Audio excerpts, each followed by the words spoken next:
उत्तर प्रदेश के बच्चे हरियाणा में जाके हरियाणा को रिप्रेजेंट करके अपना खेल को निखारते हैं, वहाँ ट्रेनिंग लेते हैं, क्योंकि उत्तर प्रदेश में सुविधाएं नहीं हैं। और दुर्भाग्यपूर्ण यह है कि उत्तर प्रदेश में खेल से संबंधित कोई सुविधाएं, कोई खेल नीति जमीन पे है ही नहीं। क्षेत्रवाद के साथ ही अगर मैं यहाँ पर जातिवाद का भी जिक्र करूँ तो क्या उससे आप इत्तेफाक रखेंगे?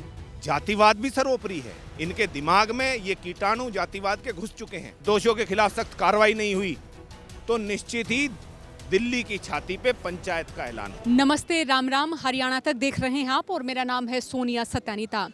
रोहित जाखड़ इस वक्त हमारे साथ हैं और इनसे बात करनी इसलिए भी ज़रूरी हो जाती है क्योंकि अब जो खिलाड़ियों का मसला है उसमें हम दो राज्यों की आपसी बातचीत भी देख रहे हैं। एक और जो है यूपी के सांसद हैं और दूसरी ओर हैं हरियाणा के पहलवान। सर, मेरा पहला सवाल यही, इस मसले में आप कहाँ दो राज्यों के बीच क्या आप टकराव मानते हैं? क्योंकि अभी राज्य वर्सेस राज्य की भी बात हम देख रहे हैं कि देखिए जी, हरियाणा के पहलवान हैं, सपोर्ट किया जा रहा है हमारी ओर से उन्हें। ये बड़ा दुर्भाग्य है कि देश की जो टैलेंट है उसको आप क्षेत्र में बांट रहे हैं, और ये सब बच्चे किसान कमेरों के बच्चे हैं और पूरे भारत का किसान एक है, एक वर्ग है। तो ये सांसद का बयान दुर्भाग्यपूर्ण है और जो आरोप लगाए गए हैं ये शर्मनाक है। और कोई भी जिम्मेदार व्यक्ति अगर किसी पद पे आसीन है और उस पर ऐसे आरोप लगते हैं तो उसे तत्काल प्रभाव से इस्तीफा देना चाहिए और एक पारदर्शी जांच का हिस्सा बनना चाहिए।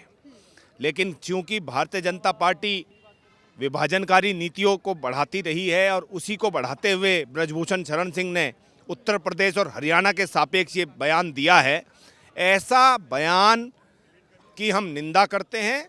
और हम लोग हरियाणा, पंजाब, राजस्थान, जब देश में मेडल आता है तो वो देश का मेडल आता है, और आज ये उन मेडलिस्ट बच्चों के खिलाफ ऐसे बयान दे रहे हैं।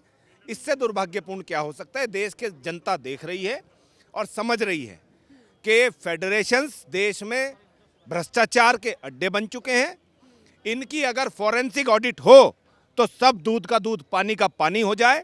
सारे फेडरेशंस किसी भी खेल से ताल्लुक़ रखते हों, इनको तत्काल प्रभाव से बर्खास्त करना चाहिए और स्पोर्ट्स अथॉरिटी ऑफ इंडिया देश के खिलाड़ियों का जिम्मा लें, उन्हें बेहतर सुविधाएं दें, जिससे देश का नाम संसार में रोशन हो सके। तो आप जैसे जो यूपी के बाशिंदे हैं उनका इस मसले पर क्या सोचना है? क्योंकि मैं पश्चिमी यूपी देखूं, हरियाणा देखूं, पंजाब देखूं तो वहाँ का खेल कल्चर हम ये माने कि सबसे अग्रणी तो कुश्ती ही है।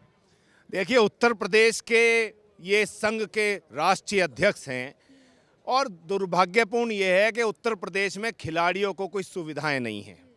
खिलाड़ी मेडल लेकर भी आते हैं तो उन्हें कोई प्रोत्साहन राशि नहीं दी जाती, उसके लिए भी वो भूख हड़ताल पे उन्हें बैठना पड़ता है। तो ये बयान ओछा बयान है, निंदनीय है। और ये पहले अगर उत्तर प्रदेश हरियाणा की तर्ज पे उत्तर प्रदेश में सुविधाएं तो दें।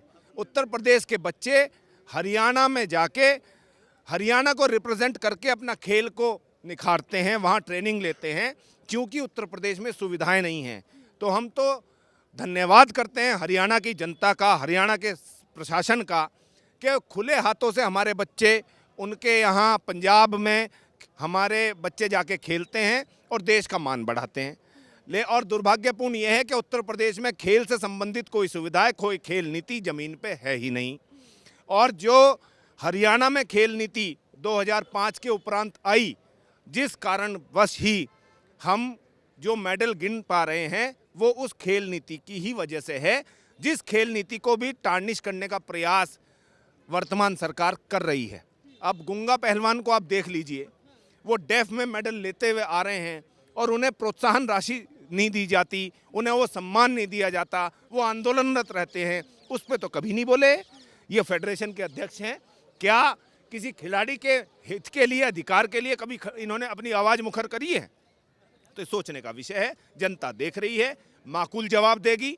हम किसान पहले हैं, ये बच्चे हमारे हैं, और किसान आंदोलन जिस प्रकार से अडिग होकर चलाया गया, अगर ज़रूरत पड़ी तो हम उसी तरीके से वो ताकत, वो शक्ति इन बच्चों को देने का काम करेंगे।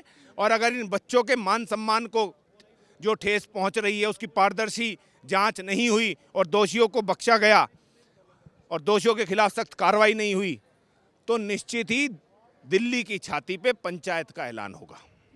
तो पंचायत भी की जाएगी दिल्ली में? बिल्कुल की जाएगी। अगर हमारे बच्चे आज शोषित हो रहे हैं, ये हमारे देश का भविष्य है। अगर हमारा भविष्य ही खराब हो जाएगा तो देश कैसे चलेगा? जो भारतीय जनता पार्टी समय समय पर राष्ट्र की बात करती है, उसके सांसद क्षेत्र में आ जाते हैं और क्षेत्रवाद फैलाते हैं, तो ये राष्ट्र कहाँ रह गया? क्षेत्रवाद के साथ ही अगर मैं यहाँ पर जातिवाद का भी जिक्र करूँ तो क्या उससे आप इत्तेफाक रखेंगे? जातिवाद भी सर्वोपरि है। इनके दिमाग में ये कीटाणु जातिवाद के घुस चुके हैं और ये हमारी कौम से, किसान कमेरे की कौम से बदला ले रहे हैं। क्योंकि हमने आंखों में आंखें डाल के किसानों के हितों के लिए आवाज़ उठाने का काम किया और मैं बधाई देता हूं विनेश को और मैं बधाई देता हूं हरियाणा की उस बच्ची को जिसने खेल मंत्री के खिलाफ आवाज़ उठाई। लेकिन आप दोनों में परिस्थिति देखेंगे कि दोनों ही स्थिति में ना तो वहाँ संदीप सिंह के खिलाफ कोई कार्रवाई हुई और ना यहाँ ब्रजभूषण सिंह के खिलाफ पूर्व में कोई कार्रवाई हुई थी। अब भविष्य में और वर्तमान में तो निश्चित होगी, क्योंकि ये एकजुट प्रश्न है और अस्मिता से ऊपर किसान कमेरे के लिए कुछ नहीं है। अस्मिता सर्वोपरि है। अस्मिता को बचाने के लिए हम किसी भी हद तक जाएंगे। सब बहुत शुक्रिया हमें समय देने के लिए। तो जहाँ तक हम क्षेत्रवाद की बात कर रहे हैं, हम ये भी देख पा रहे हैं कि जो यूपी या पश्चिमी यूपी की बात करें, जो किसान परिवारों से जो ताल्लुक़ रखते हैं, तो वो भी इस मसले में आगे आ रहे हैं और पहलवानों को जो है सपोर्ट करने की बात कर रहे हैं। मैं सोनिया सत्यानीता, कैमरा पर्सन सिद्धार्थ के साथ, हरियाणा तक। राम राम।